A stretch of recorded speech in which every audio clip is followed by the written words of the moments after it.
Good morning, everybody. I'm Joseph Farah from WND.com, and we're going to be talking, as billed, very shortly about the lawsuit that you all want to hear about, the lawsuit against Esquire.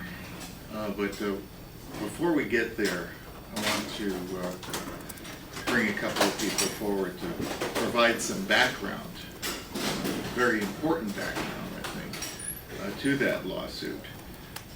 There is a very significant development in the very story for which Esquire was ridiculing WND and defaming WND. And so I'd like to introduce, to start, Jerome Corsi, the author of the book, Where's the Birth Certificate? Senior staff writer for WND, to fill us in on those details.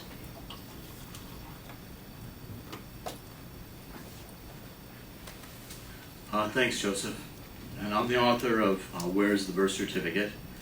This is the book that we published on May 17th, and I want to give you some of the background, because I think the background here is important in understanding the lawsuit. When the book came out, prior to it, Joseph and I had been in discussions as to whether or not we wanted to change the title. Well, the title should have been, this is way before it was published, this goes back almost 6 months, to something like ineligible for command, on something of that nature.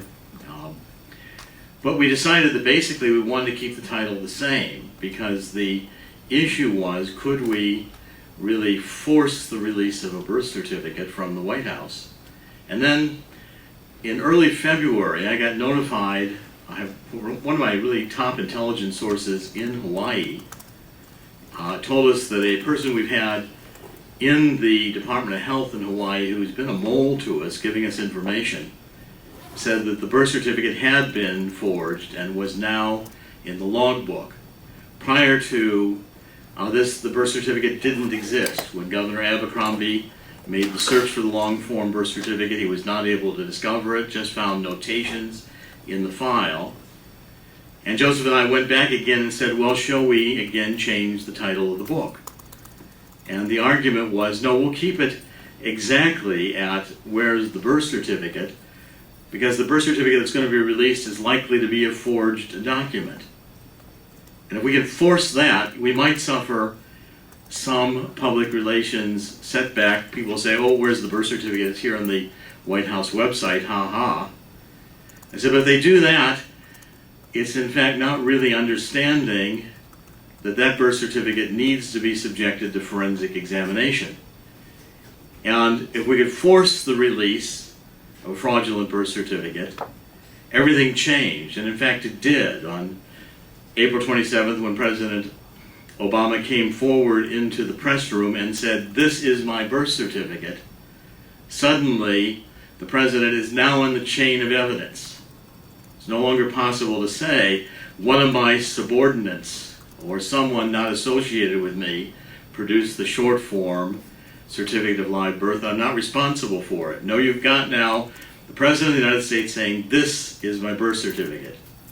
And with the release of that document, the entire future of the Obama presidency depends on the authenticity of the document.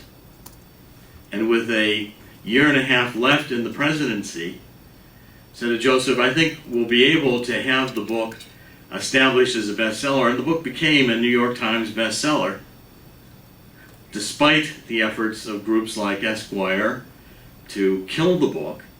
And I remain absolutely confident that the reason the Obama administration was forced into the release of this fraudulent birth certificate was to try to prevent the publication of the book.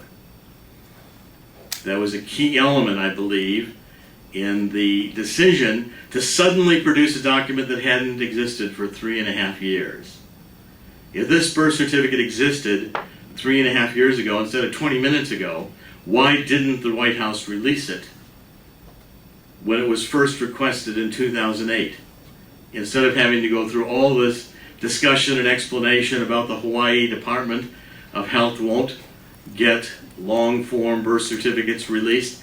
We have copies of long-form birth certificates released by the Hawaii Department of Health a month before, through the end of March 2011. The issue that the Hawaii Department would not release those documents is a lie.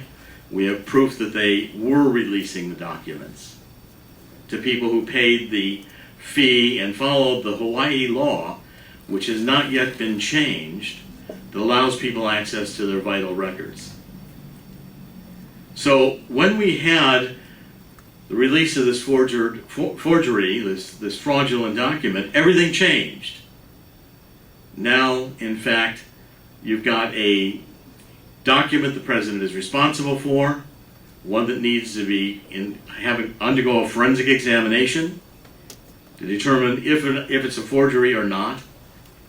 And just from the prima facie looking at it, you'd say, well, if the White House was really determined to convince the American public that the long-form birth certificate was legitimate, any court in the world would have demanded the best evidence of the document, which is the document itself. And the original long-form birth certificate, if it exists, has not been released by the Hawaii Department of Health. It's still being covered up.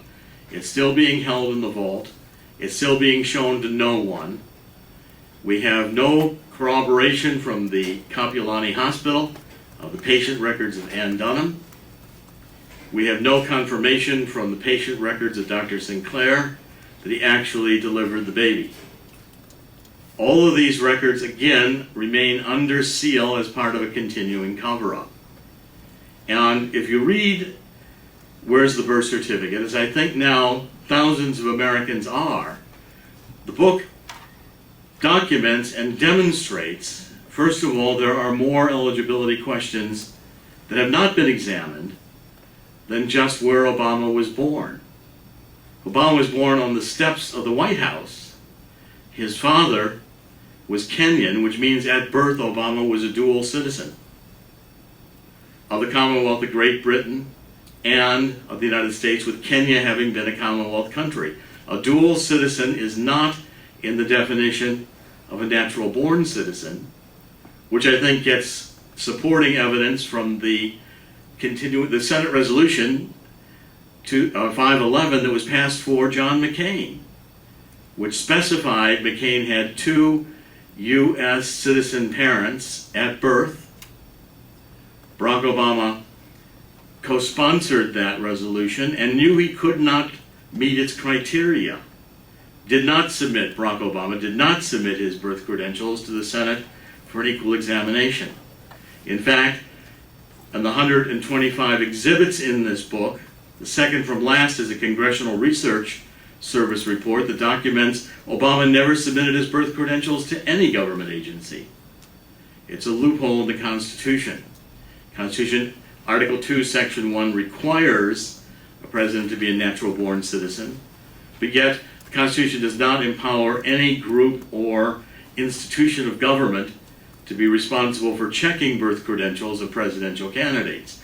And a major argument in this book is not only that we lack more documents on President Obama than any other modern president. We don't have his education records. Don't even have his grades going back to kindergarten, or whether he's registered in any of these schools as a foreign student. We don't have from Barack Obama whether or not Barack Obama was adopted in Indonesia or functioned as a dual citizen in Indonesia. His mother's passport records, Ann Dunham, indicate that she removed Barack Obama from her passport and said Barack Obama Soy Barca. School records say Barack Obama is registered as Barry Sotoro. Under all these examinations, I think what we find is that the book has presented arguments which have remained valid and have become a bestseller despite the efforts to kill the book. And a critical argument of the ridicule, a critical argument that Esquire was advancing was that the book, was saying, oh well, now WorldNet Daily has doubled down saying it's a forgery. And I think that's where we want today to begin, which is the evidence that in fact the birth certificate released by Barack Obama, a PDF electronic file, and then some Xerox copies, is a forgery. To advance that argument, we've been publishing a series of analyses in WorldNet Daily, and we have today with us an expert, Mara Zbest. Mara has authored or been contributing editor, managing editor on over 100 books dealing with Adobe and Microsoft software. And with that, Mara is going to take us through the analysis of her study, which has been published in WorldNet Daily. It's available today.